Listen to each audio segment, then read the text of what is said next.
स्वामी चैतन्यानंद उर्फ पार्थसारथी की गिरफ्तारी के बाद उसके काले कारनामों का बड़ा जाल धीरे धीरे सामने आ रहा है। पुलिस की पूछताछ में भले ही वह सीधा जवाब नहीं दे रहा हो, लेकिन उसके मोबाइल से रिकवर हुई व्हाट्सएप चैट्स ने उसकी असली तस्वीर उजागर कर दी है। सबसे बड़ा खुलासा उस चैट से हुआ है जिसमें स्वामी ने एक लड़की को लिखा कि दुबई का एक शेख सेक्स पार्टनर चाहता है और पूछा कि क्या उसकी कोई दोस्त है जिसे भेजा जा सके।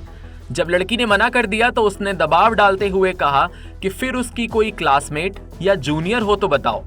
इससे साफ है कि कथित बाबा न केवल खुद महिलाओं का शोषण करता था, बल्कि उन्हें देश से बाहर भेजने और विदेशी संपर्कों तक सप्लाई करने की भी कोशिश करता था।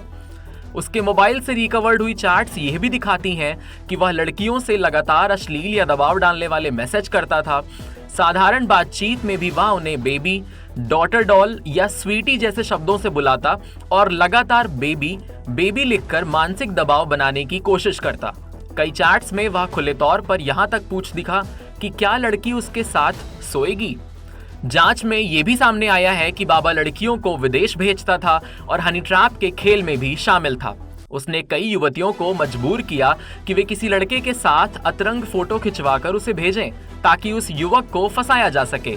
इसके बदले उन लड़कियों को पैसे भी दिए जाते थे। फरार रहने के दौरान स्वामी चैतन्यानंद लंदन के एक व्हाट्सएप नंबर से संपर्क में था। उसने बड़े पैमाने पर चैट्स डिलीट कर दी थी, लेकिन रिकवरी में कई चौंकाने वाली बातें सामने आई। लगातार ब्लॉक किए जाने के बाद वह नए नए नंबरों से लड़कियों से फिर से संपर्क करने की कोशिश करता रहा।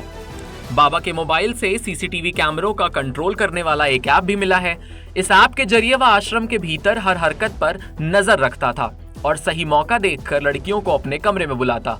लड़की को फंसाने के लिए वह महंगे गिफ्ट, गहने, घड़ियां, डिजाइनर चश्मे तक देता था।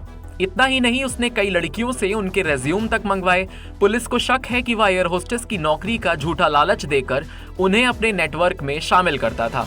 कुल मिलाकर पुलिस जांच से यह साफ हो चुका है कि धार्मिक चोले और स्कूल की आड़ में यह कथित बाबा वास्तव में एक संगठित सेक्स और हनी ट्रैप रैकेट चलाता था, जिसका नेटवर्क सिर्फ भारत में ही नहीं बल्कि खाड़ी देशों तक फैला हुआ था।